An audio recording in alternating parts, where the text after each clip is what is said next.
My name is Ojas and she's my sister Avika. And in this video, we're going to tell you about Chakrasana, which is also known as Backbend. In Chakrasana, we'll be telling you this technique.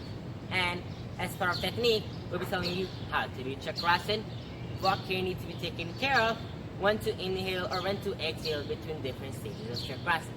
We'll also be telling you the benefits and the people who shouldn't do this Chakrasana. So, we'll be telling you two types of Chakrasana. The first Chakrasana we'll be telling you is the Chakrasana from the standing pose. And if you're not comfortable with that, then we'll be telling you the Chakrasana from the lying down pose. So let's get started. Now, we'll be telling you step by step on how to do Chakrasana. First, we'll start off with the standing pose Chakrasana. So, open up your legs, and as you bring your hands up from the side, you're inhaling, and as you go back, you're holding your breath in. And once you're in that position, if you want to do it for one time, then you're just holding your breath one time. If you want to do it for a longer period of time, then you're slowly inhaling and exhaling. But in this case, I'll be showing you one time Chakrasana. So, bring your hands from the side and slowly go down. I know you'll get the motion like you're falling, but you're actually not. You're slowly going down.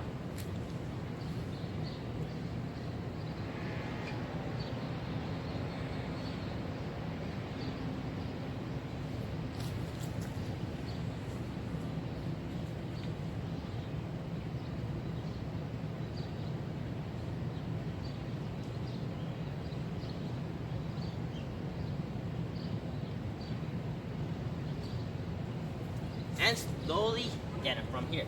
If you're not comfortable with this Chakrasana, you can do it with the help of a spotter, or you can do it like with the help of bands, like slowly going down or wall. So now I'll be telling you the Chakrasana from the lying down pose. So for this Chakrasana, you're going to be starting off from lying down on the ground, and then you're going to bend your legs, and you're going to put them near your thigh, and your hands are going to go near your ears. So this actually looks like this. And as she goes up, she's inhaling.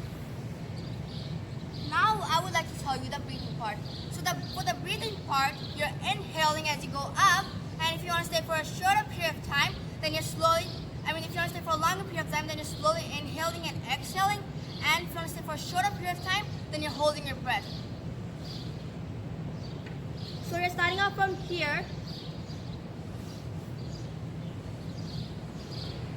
She inhales, then goes up.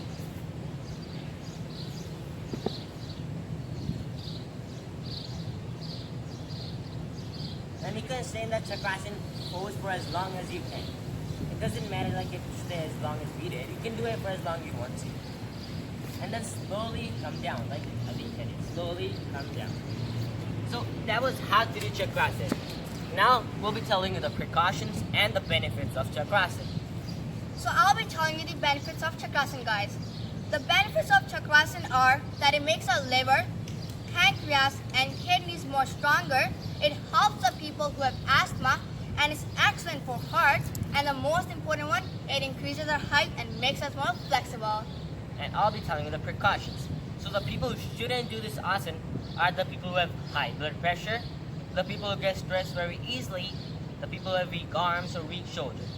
These are the people who shouldn't do this Chakrasana until they've improved in the mentioned points. So thank you guys. That was how to do Chakrasana with precautions and benefits. Thank you.